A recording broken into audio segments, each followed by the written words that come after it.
Hi, I'm Christy Rost. It's Christmas at Swan's Nest in our historic mountain home, and you're invited to the celebration. I'm baking Santa cookies and sherry cakes, making an après-ski fondue and a Spanish romesco sauce, adding extra sparkle to holiday cocktails, pairing gorgeous wines with rack of lamb and a Wisconsin cheese board. And I'll teach you how to make gift baskets like a pro. The celebration concludes with a festive holiday party in the dining room. So don't miss a moment. Welcome to At Home with Christy Rost, Christmas.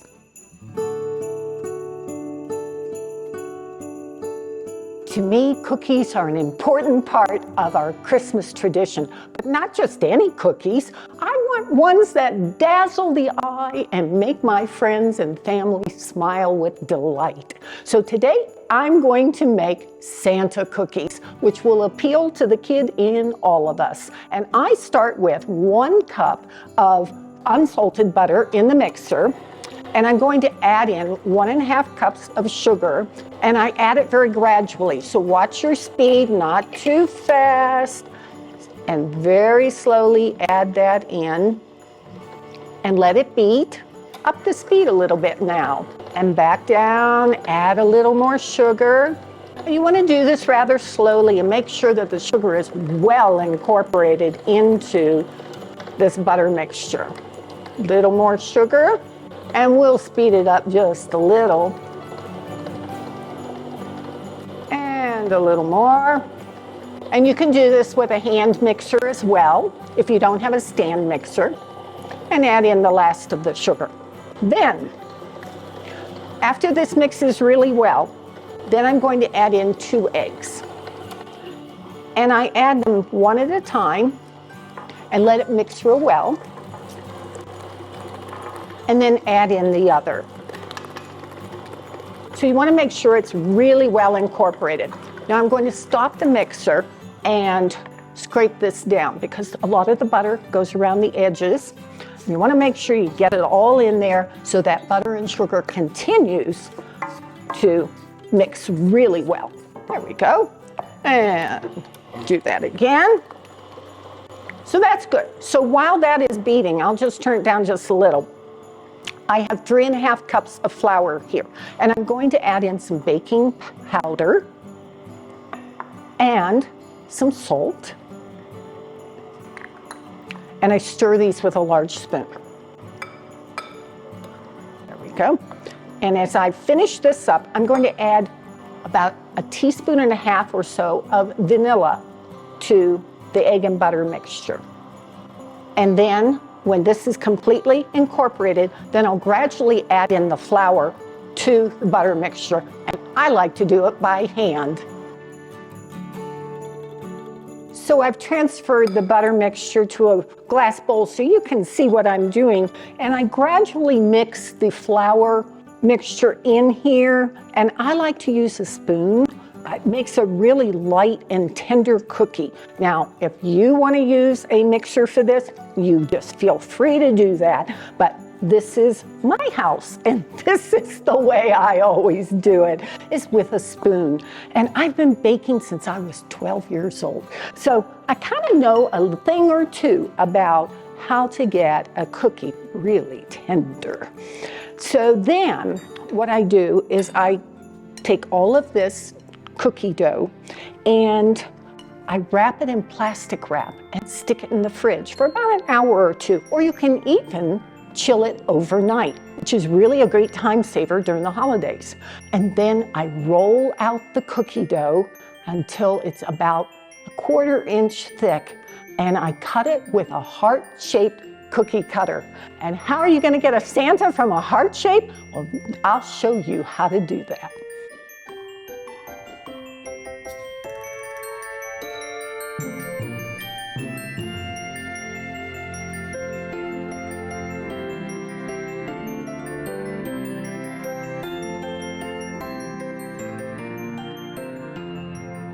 So this is where the real fun began. So I have these 3.5, 4-inch heart-shaped cookies, and I'm going to turn it upside down because this is going to be the beard, this is going to be the top of Santa's hat. So here we go. I made some decorative buttercream frosting. And I'm going to start right here, about halfway, and make little stars. And so my decorative bag here has a small star tip. And I'm going to outline the edge of the cookie, and this is outlining where Santa's beard is. And then I come across, and after a while you can get a little faster. This is a great, fun thing to do with kids, or kids my age too. And it's really great. It can be a good neighborhood kind of thing or a family kind of thing. Okay, and then Santa always has a little ball at the top of his hat, so I'm going to put a nice big dollop right there, and that's his hat. Now, as soon as I put in this little cinnamon, that's when Santa starts to have some personality. So then you can kind of see what's happening. Then take some red, because we're going to do the hat. Make little stars, just like that, right around the puff of his hat. And then make a second row like this. So you're forming the hat. And if you need to fill in, then just add a little frosting like that. And then I have some blue, and I make his eyes right there. And this is instead of a star tip, it's a plain tip. And there you go. That is Santa. That is what makes Christmas extra fun.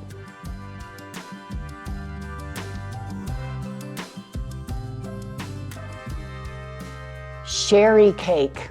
2 words, sherry cake. When I have it at a party, it is always a major hit. But I love making sherry cake into smaller pans and giving them as Christmas gifts. So I have 1.5 cups of unsalted butter, and I already have started adding 1.5 cups of granulated sugar. So I'll just add the last little bit, and then I can add in my eggs. I have 5 eggs, and I try to add them one at a time, but you know, sometimes, 2, there you go. You never know what's going to happen. And I let them whip up for a little bit, and then I add another egg, and then we'll see if I can get one. Oh boy, I'm getting good. And the final egg. And if I were doing this, you know, on a regular day, I would take a little more time on that. I am going to stop the mixture now and scrape the mixture down because I've got butter all around the sides and eggs in the middle. So scrape it down so that everything gets really well mixed. I'm using one of my cute Tavola spatulas here. Look at this with the little apples on it, so cute.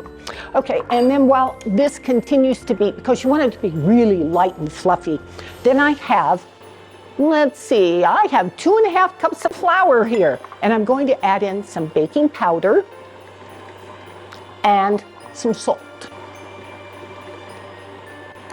And I stir this up just to get it really well mixed. And so I always start the cream first so that I can do this without taking up too much time. And it's getting really fluffy now. And I'm going to add in my vanilla. Now, when you bake at high altitude, flavors tend to get kind of bland. And so I always up the amount of vanilla or flavoring when I'm baking. So that's just kind of a key. If you are at low altitude, you don't have to worry about that. But at high altitude, if you find that your baked goods maybe don't have as much flavor as you would like, just up the amount of vanilla or other flavoring extracts. So I'm taking my flour mixture and gradually adding this in, and I mix it on kind of a low speed so I don't end up with flour everywhere, and then add a little more. And then in the meantime, I have 1/2 cup of milk and 2/3 cup of sherry. So I'm going to alternate between adding the flour in and adding in the milk. Give it a chance to get incorporated before you add the rest. So you don't want to just dump it all in at one time. And again, I'll just up my speed a little bit. Add the rest of my milk. And then I'll start adding in more flour. I always use a big spoon for this so I can get good amounts of flour in without dumping the bowl and having flour everywhere. Then at this point, I'm going to start adding in the sherry. So this is a cream sherry. If you have dry sherry at home, you don't have cream sherry at home, use dry sherry. I'm a great believer, don't run out just to get one thing. So I add it a little gradually, up my speed. This is getting so light and fluffy. It's absolutely beautiful. Add a little more sherry. And when you're doing a cake, you always want to start and end with the dry ingredients. So, and the reason you want to end with the dry is because there are a lot of fat molecules in here. And so you want to bind up those fat molecules at the very end. So I always save a little bit of flour for the final addition. Now I can add in more sherry. It smells really good. I can see why this cake is such a hit at parties. And in fact, we have a Christmas party today. And I have a feeling these cakes will be really popular. But boy, when I show up with them as gifts, people just wait for that. Now I add in the rest of the flour. There we go. So that's that flour, baking powder, and salt.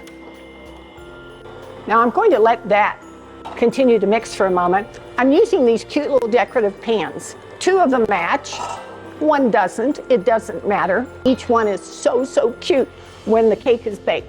And then I use a nonstick spray that has flour in it. And I always do this at the sink because it makes a little bit of a mess.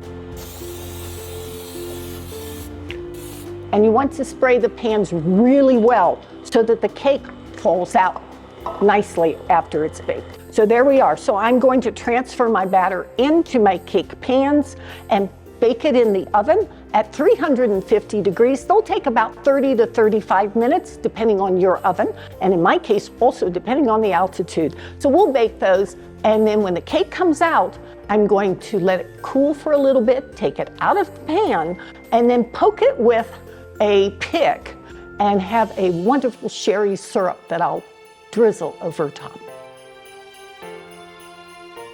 So I have 1 cup of confectioner's sugar and about 2/3 cup of sherry, and I mix these together and just use a whisk and form a very smooth syrup. Just whisk it really well. Boy, does this smell good. Oh, you try and get it as smooth as you can. Then take the syrup when the cake has come out of the pan but is still warm. And I've already poked it. I took a pick like this and poked it while it was warm. And now I take the syrup and very slowly pour it over the cake. I usually will do this on a rack, and I'll put like parchment paper underneath to catch all the extra syrup. And that way it helps keep the mess off your counter. But today I'm going to just use this, keep it on a plate so you can see better. And you very slowly on each of the 3 cakes, this is just the right amount of syrup. And so the cake, while it's warm, is going to just draw in all of this luscious flavor. And then set it aside for about an hour to dry. And then it's ready for you to wrap up to give as a gift.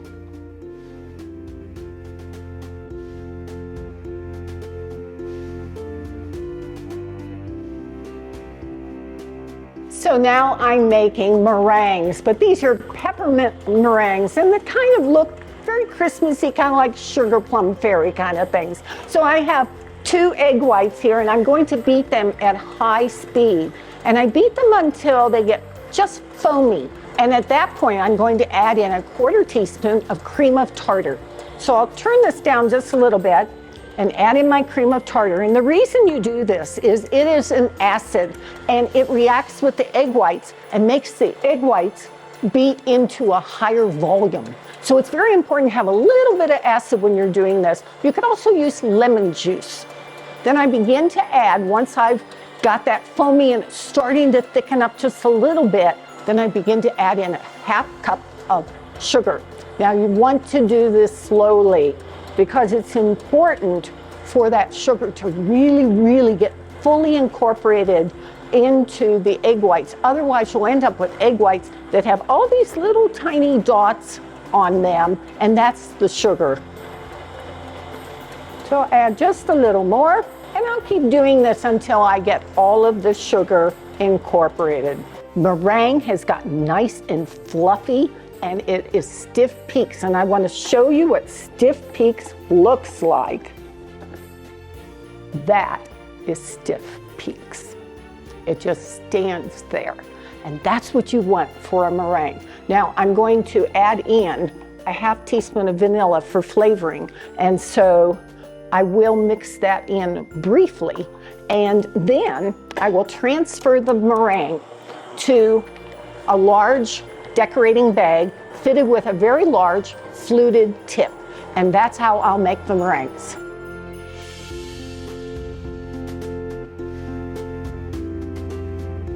So I transferred the meringue to a piping bag, and I'm just making these beautiful little mounds because I have a fluted tip here. And I got started already so you can see what they look like.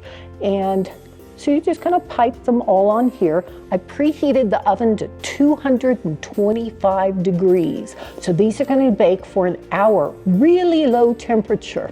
And then you sprinkle with crushed candy cane on each one.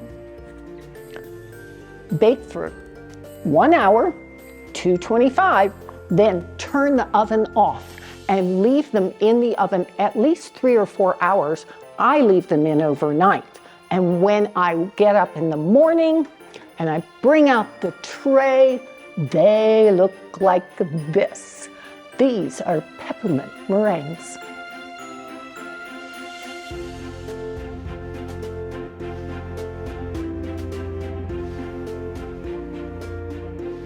When it comes to holiday gifts, few things are more welcome than a gift from the kitchen.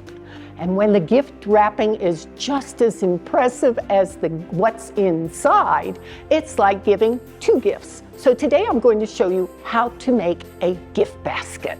So I have the sherry cake that I made earlier, and I'm going to nestle that into the basket. So why is it sitting up so high?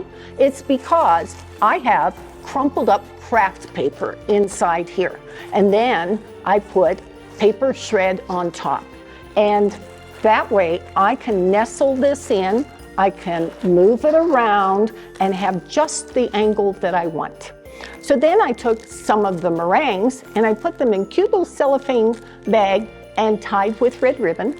And I'm going to tuck that one in the middle, and Santa cookie on this side and a Santa cookie on this side. And you can add little chocolate truffles or whatever your favorite little things are. And then I would wrap the entire basket in cellophane. Gather it at the top. Lots of cellophane. Gather it at the top and tie on a gorgeous bow. So how do you make a bow? Well, let me show you how. So I like wide ribbon, and wide ribbon that is wired on both sides. So be generous, take a nice amount, and I'm going to turn around and you're going to have my back so that you can actually see what I'm seeing when I do it. So here we go. So I have a tail here, and I'm going to gather partway down like that, grasp with my thumb, and give it a twist.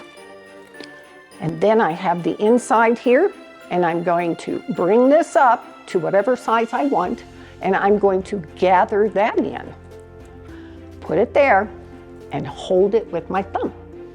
Then I'm going to twist again so that I always have the pretty outside of the ribbon there, and gather again.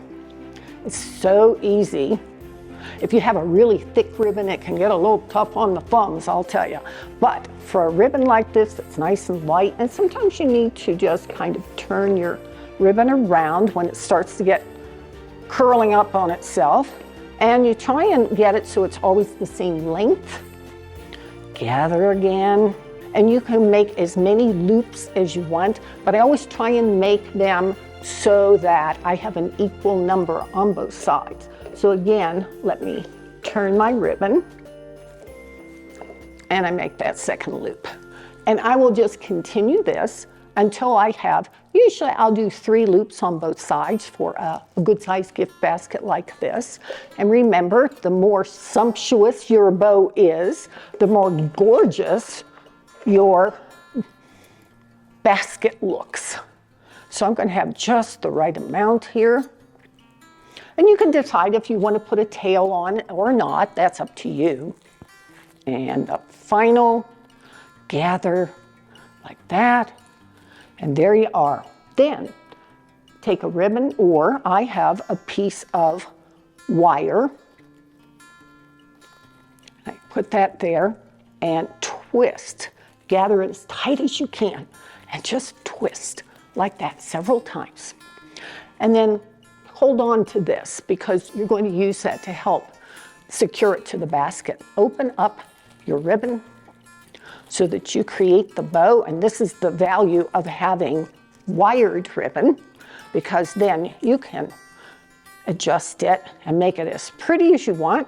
You take off the end so you have it just the length you want. There you go. And this is ready. And then when you give a bow like this, somebody can use it next year, because if it gets all crushed, they can perk it right back up. Tie that to your gift basket and you have a gorgeous gift.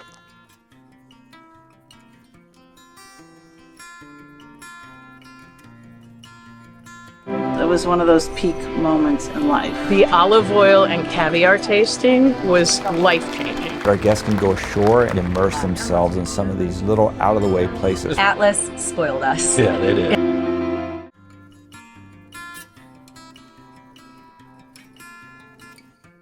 One of the most beloved dishes in Spain is romesco sauce, a vibrant sauce that proclaims all of the flavors of the Catalonian region. And so I'm going to show you how to make that, because it's used for everything in Spain, and I can understand why.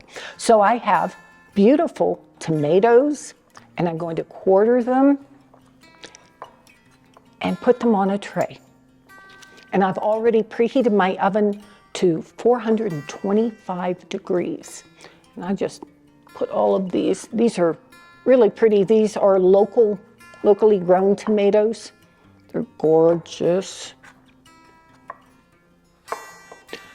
And I'll put this group down here.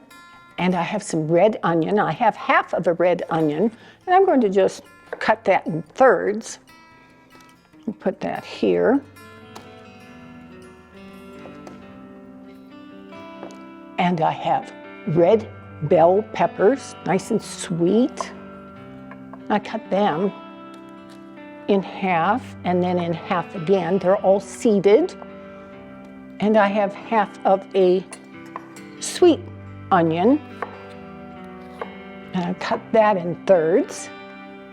So everything just gets, it's so easy and quick. You just put it all on a tray. I have lots of beautiful cloves of garlic, and they are peeled, and I just put them right here too. And all of this goes into the oven. I'm going to brush it real quickly with a little bit of olive oil. Don't go overboard here. Just a little olive oil on the outside of every one. Look at all those pretty colors.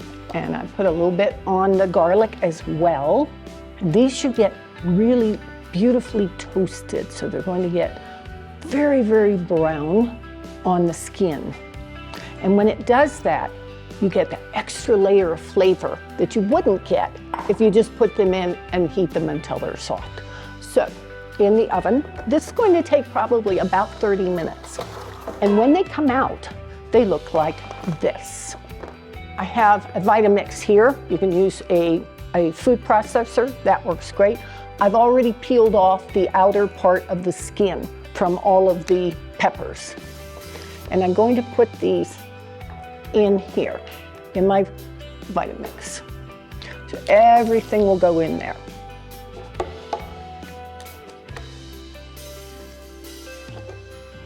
Look at all the pretty colors.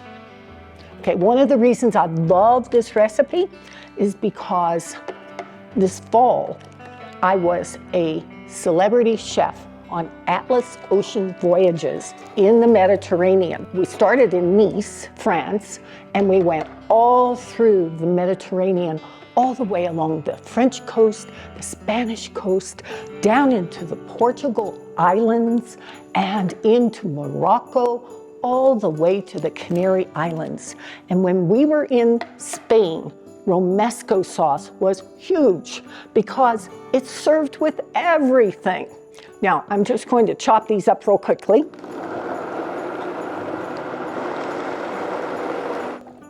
And then just the bottom chopped up a little bit. I'm going to take my knife and just kind of move this down just a little. And I'm going to add in a little bit of salt, a little bit of vinegar. This is red wine vinegar. I'm going to add in, this is called pimenton. It is a Spanish smoked paprika. And I add in about a teaspoon of this. So we've got all kinds of beautiful flavors here that I'm building these layers of flavors. And I'm going to serve this with vegetables. It's going to be just amazing. I'm going to add in some olive oil. This is a ½ cup of olive oil. And Spain, you may or may not know, is the largest producer of olive oil in Europe. So I'll put this back on. Now, while I have that almost mixed, let me move this. I'm going to take a skillet and just heat it up a little bit over about medium heat. And I'm going to toast my bread, and I'm going to toast some almonds. Almonds are a very important ingredient in Spanish cooking. I'm just going to add a little bit of olive oil right there. And then I'm going to brush the bread with olive oil. And this is a very typical kind of treatment for breads. And bread is also very important in Spanish cuisine. One of the reasons I love it, because I love breads.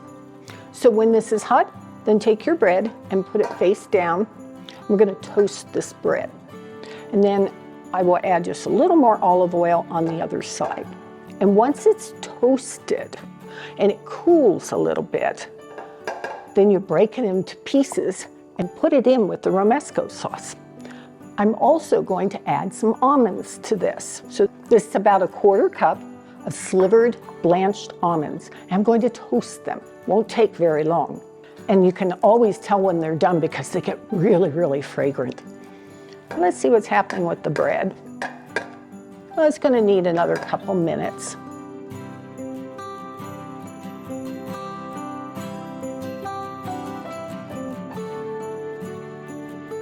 So I removed the almonds and they are toasted and so fragrant. And now the bread is toasted on two sides. If I want to let it cool, then I'll break it apart. But since I don't feel like waiting, let's do this right away because I cannot wait to have some romesco sauce. And besides, it's going to be one of the featured dishes in my party tonight.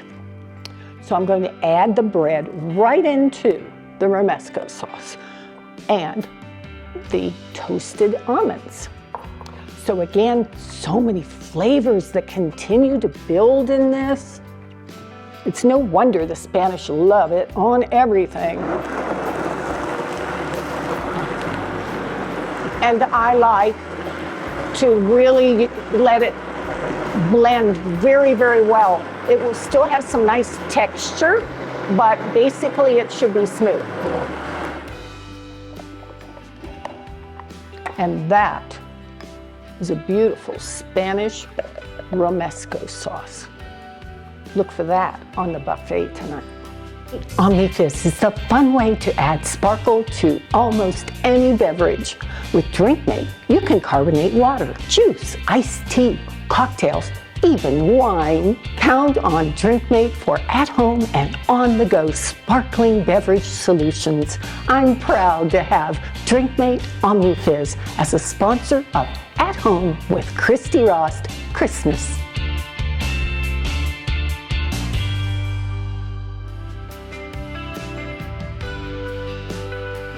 Adding sparkle to your parties, especially at Christmas time, is easy when you use a DrinkMate and make a carbonated sparkling cocktail. So I'm going to take a sidecar and make it sparkle for the party. So I have some Cointreau, some cognac.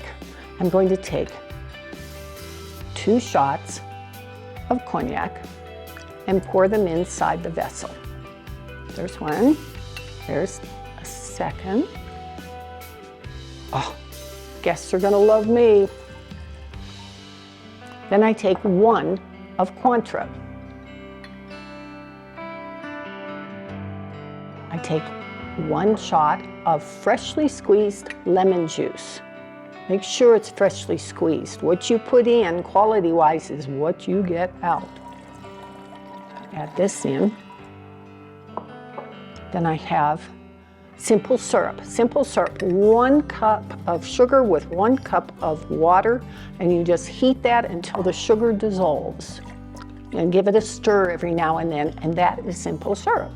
So I have all my ingredients in here. And I just put the lid on like this, and you just twist it. And secure it right through there. And close it up, and then press the top. And you just do small bursts. Do you hear that?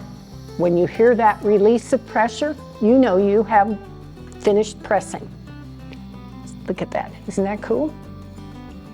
Then I bring it out. I'm letting it stop the little fizz. So you're gonna wait for a moment.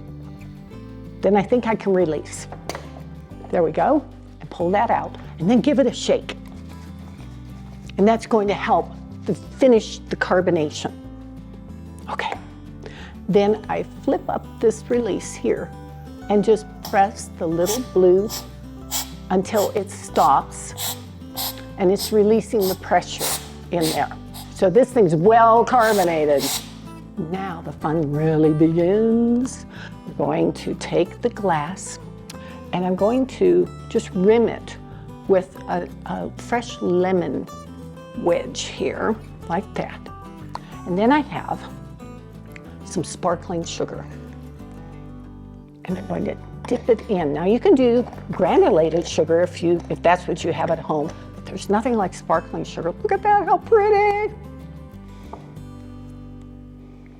And I have these fabulous giant ice cubes. These are from Tavolo. I'm gonna drop that in, open up, and add in my sparkling sidecar. Look at that. Now, if you've ever had a sidecar, you know they don't usually fizz. This one is extra sparkling, extra festive. And I have to say, cheers. The fun continues. I'm making a sparkling virgin cranberry cosmopolitan, and I'm still using an OmniFizz, a DrinkMate OmniFizz, but I changed to red because it's Christmas and it goes with my outfit, and that's very important. So I have a cup of lemonade. This is going to be very festive. And a half cup of cranberry juice. Look at the color. It goes with the DrinkMate. And I have about a 1/4 cup of fresh lime juice. Just going to add a nice zip to this. And I'm going to add in about an ounce of simple syrup. That's about right. Put on the top like that and insert right in here. Push it in, and then here comes, press the one button at the top, and there's a little indentation there, so it's real easy to find. And again, you just want to do short bursts. That didn't take long, did it? So we're just letting all of that gas out, and it's got little bubbles here. This is so fun. Love it. Wait till my guests see this. Okay, then shake. And that finishes that carbonation. Okay. Oh boy, this is going to be pretty. Then let's decorate this glass too. So I have a wedge of lemon. You could use lime, since there's lime juice in here. Either one works. All the way around. And this time my sparkling sugar is all different colors, so it's going to be a jeweled rim. Look at that. Is that pretty? And then lift the one little lid and press down. And that releases the last of the gas, so you can safely open it up. And this is a sparkling, virgin cranberry cosmopolitan. And once again, cheers to you.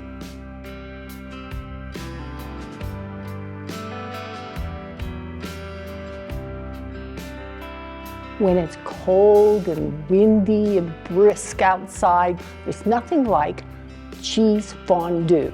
And so I'm doing an après-ski fondue because we're in the mountains and it makes a great party dish. So I have 1 clove of garlic and I've preheated my electric fondue pot.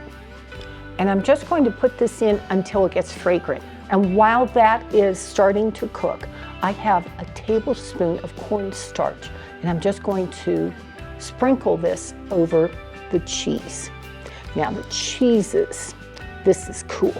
These are from my dear friends at Car Valley Cheese in Wisconsin.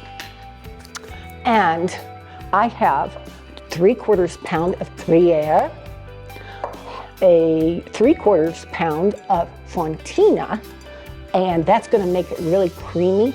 And I have a 1/2 pound of white cheddar. So we've got all kinds of beautiful cheeses in here. And you just use your hands to mix that up.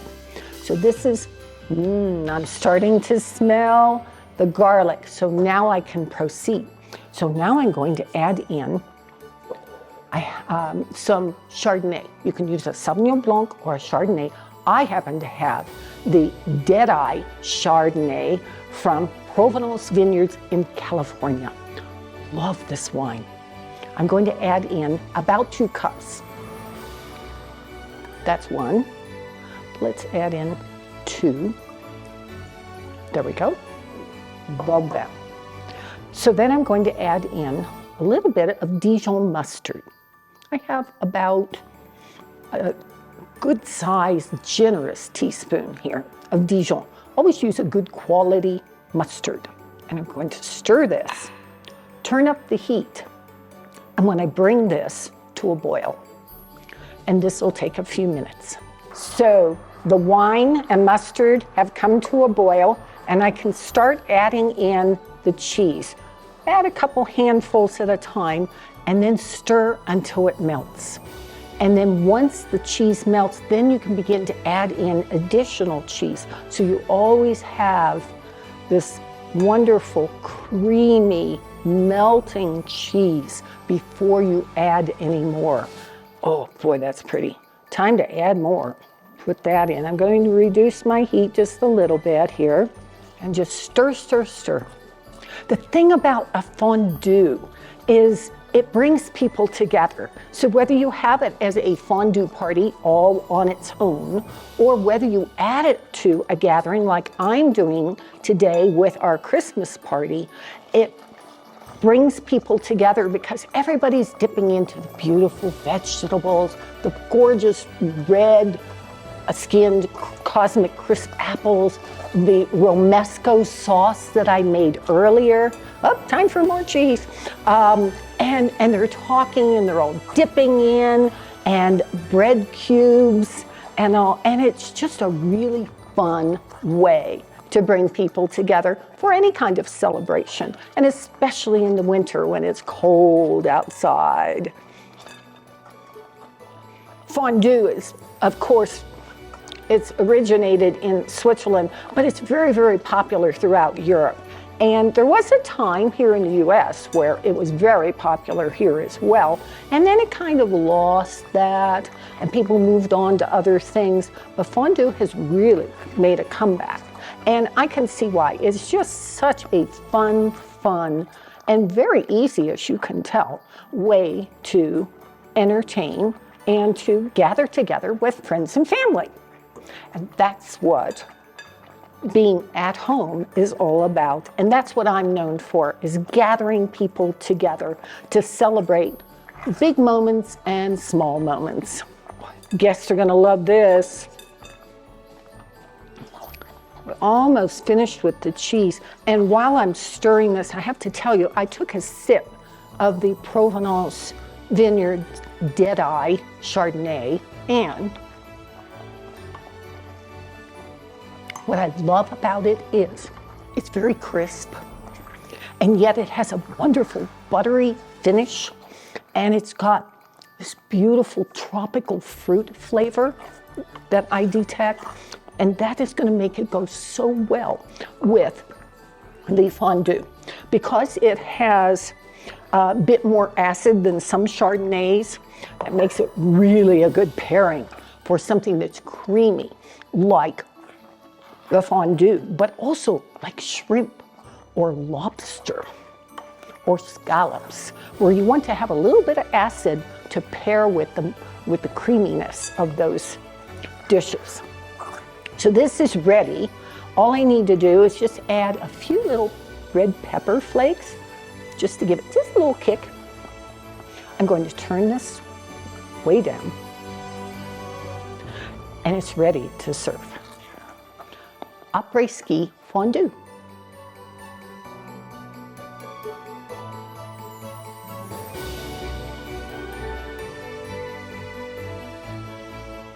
This is one of my absolute favorites, rack of lamb Dijon.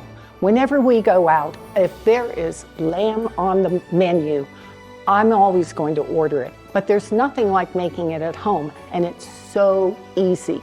So I have this beautiful rack of American lamb. American lamb is very mild in flavor and in aroma. It's not like some lamb that you open the package and you go, whoa. So that's why it's my preference. So I have beautiful rack. I have several cloves of garlic, and I'm going to put these in a bowl because I'm going to make a wonderful rub for this, a gorgeous crust. And here's an extra garlic clove. Let's go ahead and cut it up. So I just smash it with the side of my knife. These knives are made in Portland, Oregon. No, so many are made overseas. Some are made in Europe. Germany's very famous. Beautiful Japanese knives. But this one is hand forged in Portland, Oregon. And even the handle is American wood. So I just really love that. And when they offered to send me the knife, I said, absolutely, I would love to work with your knife. I'm going to chop that up rather fine. Put that in the bowl. Then I have some fresh rosemary. Rosemary and lamb just automatically go together. So I pulled off the leaves, and you just grasp the top and pull down, and it strips off most of the leaves. Take them there. And then I chop this up too. can add parsley to this. I like to add some parsley. It's really nice. You can add some of your other favorite herbs, but you want to chop them rather fine like this. And then I have some that we've already chopped. I'm going to add this in like that. And then I'll add these herbs in with the garlic. I also have some salt that I'm going to put in here. Excuse me while I dash over here. I have a little bit of sea salt. This is from Salt Seasons. It's a Himalayan pink sea salt, which is very nice. And I mix this together with my fingers. So I'm going to brush the lamb with mustard, Dijon mustard, but first I'm going to season it well with some sea salt, some freshly ground black pepper, and I have my oven at 425 degrees. So it's preheating while I prep the lamb, and I generously brush the lamb with Dijon mustard. Just beautiful, beautiful flavor. It also will help the herbs to adhere to the lamb, so you get this beautiful herb crust while it roasts in the oven. This is why lamb is so popular in restaurants, especially rack of lamb. It's because of this preparation. And you can see from what I'm doing how easy it is. You could do this at home. I mean, really. Then here's my herb crust. And I'm just going to pat this on very generously. And all these beautiful herbs and the garlic are just going to permeate this lamb. In the meantime, while I'm doing this, I will tell you, I have the Provence Cabernet Sauvignon. It is a luxurious red wine and very rich in dark fruit, but also has what I detect, or I call, a little bit of leather. I mean, it has this wonderful dryness. And then at the end, this burst of flavor. It's going to be a beautiful pairing with my rack of lamb. So there we go. This is going to go into the oven at about 425 degrees. It will roast for about 40 minutes or until I stick my thermopan into it, and it's an instant read thermometer, and it will tell me it's 130 degrees. That's medium rare. So I'm all set. The guests should be here any minute. We're going to pop this in the oven, open some wine, serve some cocktails, serve all of the other things that we have made for you today, and it's going to be a grand celebration. So come along, don't miss the party.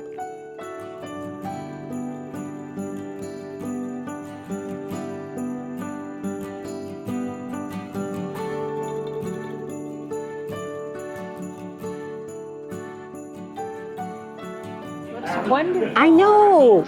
Look at the cheese, all from Wisconsin. Creamy casa, wow. Oh, I love that one. This is the Penta Creme Blue. If that works. Ooh, yummy. I think I'd try a piece. I hear somebody say cookies. Oh, those are the Cosmic Crisp apples. Oh my gosh, I live on them. Yes. I know. Yes. I know. Christy, were I love you them on too. a cruise recently? Yeah. Where was it? This fall, I went to the Med on Atlas Ocean Voyages, and they brought me on as their celebrity chef. It was such fun. Oh my and we gosh. went all along the coast of France and Spain. We went to Portugal, some of the islands of Portugal. go I've there, never yeah. been. Wow. And so it was really cool, and all the way to Morocco and the Canary Islands. Oh my gosh. I know. Fabulous. And And how it- long was it? I was on for 23 nights. For you. I'm glad you're here. Merry Christmas Merry to Christmas. you. Thank you. Proud Thank to you. be here. Oh, I picked up some cheese. Now I have to get some fondue. Oh, good. That's the provenance. It's Do you have the Cabernet Sauvignon? I think so. Oh, wow. Yes. Yes. Yeah, that's the same thing I have. Well, cheers. Yeah, Merry cheers Christmas. again. The sauce smells delicious. Thank you. Oh, and you have that cosmopolitan. You know, How that- fun. That's such pretty rimmings. I know, isn't that pretty? The sparkling sugar. I love sparkling sugar, but the ones with all the different colors, it's like jewels on your glass. And then you work yourself away around the glass. Oh, gosh. You know what they're Oh, yes. I've been waiting for this all day. Fondue is one of my favorites. Is it really? I didn't know that. This is really, really good. Good. The ounce. Yes. Here, I'll change places with you. Well, fondue is so fun because it makes everybody kind of gather around the pot together, you know. Absolutely. And Oh, yum. It's all Good. delicious. Oh, thank you so much. What do you think of the rack of lamb? Isn't it beautiful? Wonderful. So wonderful. House smells of it. Yes, so wonderful. I've been smelling all these things all day long, and it's like, oh, wow. So this is what Christmas is about. It's gathering with friends around a wonderful table with incredible food. And of course, I have a great crew here today to help, which is so nice. I have friends who helped out with the food, so very nice. Oh, you got a Santa cookie, Giselle. They're adorable. Aren't they cute? I feel bad eating it, but it's so good. Oh, it's so worth it, you know. If you don't eat it, you know someone else will. I know. And they're so easy to make. You know, that's actually a heart-shaped cookie. Oh my goodness. And I just turn it upside down to make the I Santa. would never have thought of that. That's so smart. Isn't that cute? They're so cute. Yeah, it's for the kid and you and me. Well, Does each cookie take you? it depends on the time of night. That I understand. It's a good project with a family, you know, with kids Yes. to do. That would be a good. Of course. You're looking mighty dapper today. thank you, and you- Sam, Looking lovely yourself. thank you very much. Mwah. Merry Christmas Thank to you so much for you. having us here this Oh, absolutely. Absolutely. We wouldn't do it without you. You and Barb. Yummy. Okay, I'm going to have to get one of these ribs. I have been waiting for this rack of lamb all day. It's always my favorite. So pretty.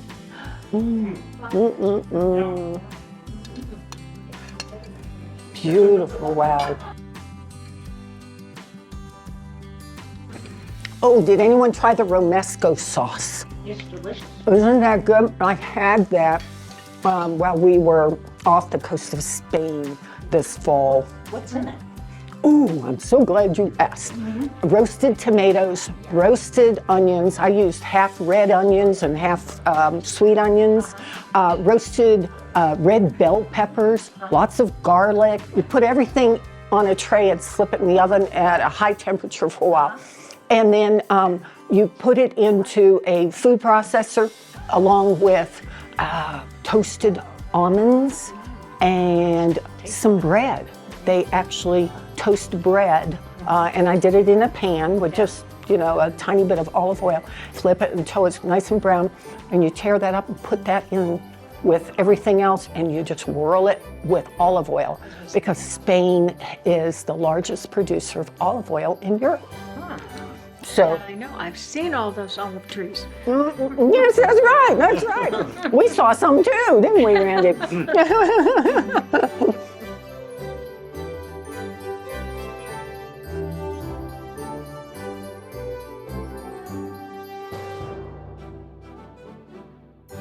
It's been such fun welcoming you into our Swan's Nest home for Christmas. I'd like to thank our many friends, Car Valley Cheese, Melissa's Produce, Tuvolo, and Viking Culinary Cookware. I'd like to especially thank our sponsors, Atlas Ocean Voyages, Drinkmate, and Provenance Vineyards. To my amazing husband, Randy, my kitchen crew, and our dear friends, I love you all. Merry Christmas.